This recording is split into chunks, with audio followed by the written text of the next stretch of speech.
Have you ever felt like an outsider? Like your dreams were too big for the world around you? What if I told you that one of the most famous innovators of our time started out as a shy, bullied kid who found escape in books and video games? This is the story of how a boy from Pretoria, South Africa, went from being an outcast to launching rockets into space and changing the way we drive. This is the story of Elon Musk. Born in 1971, young Elon wasn't the charismatic CEO we see today. He was a quiet, introverted boy, often lost in his own world of science fiction and wild ideas. His school days were tough. He was smaller than the other kids, and his intense focus on his passions made him a target for bullies.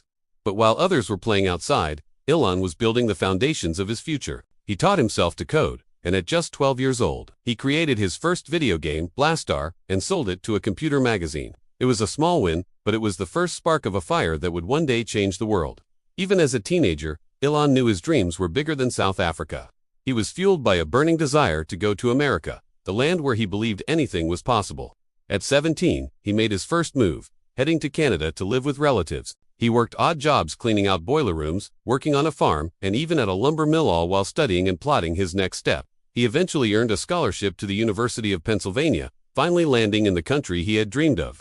The stage was set, but the journey had only just begun. After graduating, Elon and his brother Kimball moved to Silicon Valley during the dot-com boom of the mid. With just a few $1,000s in their pockets, they launched their first company, Zip2. It was basically an online city guide for newspapers, a novel idea at the time. They worked relentlessly, sleeping in the office because they couldn't afford an apartment. They showered at the local YMCA. Elon coded the website himself, day and night. Their hard work paid off. In 1999, Compaq bought Zip2 for over $300 million. Elon walked away with $22 million. At 28, he was a multimillionaire. For most people, this would be the end of the story. Time to buy a yacht and retire. But for Elon Musk, it was just the beginning. Instead of cashing out, Elon reinvested nearly everything he made into his next, even bolder idea, revolutionizing the banking industry. He started a company called XCOM, one of the world's first online banks. It was a risky move. People were still skeptical about using the internet for sensitive transactions. He faced intense competition, most notably from a company called Confinity, which had a popular money transfer service called PayPal. The competition was fierce, but in a surprising turn, the two rivals decided to merge. XCOM became PayPal. However, the internal drama was just getting started. While Elon was on his honeymoon, the board ousted him as CEO. Despite this setback, when eBay bought PayPal for $1.5 billion, Elon, as the largest shareholder, walked away with a massive fortune of over $180 million. Now, he was truly set for life. But comfort was never the goal. Elon Musk wasn't interested in a life of luxury. He had two obsessions that seemed completely insane to everyone else: space travel and electric cars. He believed humanity needed to become a multiplanetary species to ensure its survival, and that we needed to transition to sustainable energy. So, he did the unthinkable. He took his entire PayPal fortune and split it between two new, seemingly impossible ventures.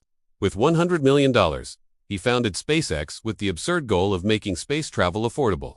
With the other $70 million, he invested in and took control of a tiny electric car startup called Tesla Motors. The world thought he was crazy. His friends held interventions, begging him not to throw his fortune away. And for a while, it looked like they were right. The years that followed were pure chaos.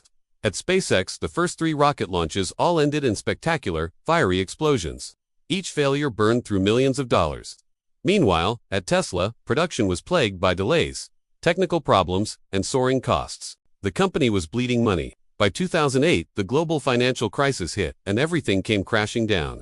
Musk was on the verge of losing everything. Both SpaceX and Tesla were months, then weeks, then days away from bankruptcy. He described it as the worst year of his life. He was pouring every last cent he had, plus borrowing money from friends, just to make payroll. He was so broke that he had to borrow money for rent. He was working around the clock, sleeping on a beanbag in the office, and dealing with a very public and painful divorce. The stress was immense. He was facing a total, catastrophic failure on all fronts. He later admitted, "I thought, we're probably going to die." It seemed like the end of the dream. But then, at the 11th hour, a miracle happened. In August 2008, after 3 failed attempts, SpaceX successfully launched its Falcon 1 rocket into orbit. It was a historic moment, proving his technology worked. This single success was enough to secure a life-saving $1.6 billion contract from NASA to resupply the International Space Station. Just a few days later, on Christmas Eve, Tesla secured a crucial $40 million investment round, saving it from bankruptcy with literally hours to spare. His empire was saved from the brink of collapse. From that moment on, the tide began to turn. Tesla went on to launch the Model S, a car that revolutionized the electric vehicle industry and won countless awards. SpaceX began to dominate the commercial space launch market, reusing its rockets to drastically cut costs and making history by sending astronauts to the ISS. Elon Musk went from being called a fool to being hailed as a visionary genius. He became one of the richest people on the planet. But the story isn't about the money, it's about resilience. It's about a man who was willing to risk everything, not once, but repeatedly, for ideas he believed in. He didn't chase wealth. He chased impact. He saw problems: our planet's reliance on fossil fuels, the fragility of human life on a single planet, and he dedicated his life to solving them, no matter how impossible they seemed. Elon Musk's journey teaches us a powerful lesson. Success isn't about avoiding failure. It's about embracing it, learning from it, and pushing forward with unwavering determination. It is about having a vision so compelling that you're willing to sleep on the office floor and borrow money for rent just to keep it alive. So, whatever your dream is, no matter how crazy it seems to others, remember the story of the bullied boy who looked up at the stars and decided he was going to reach them. If he could do it, what's stopping you from chasing your own impossible dream? Thank you so much for watching. If this story inspired you, please hit that like button and subscribe for more stories about the people who dare to change the world. Let me know in the comments which innovator you'd like to see covered next. Until next time, keep dreaming big.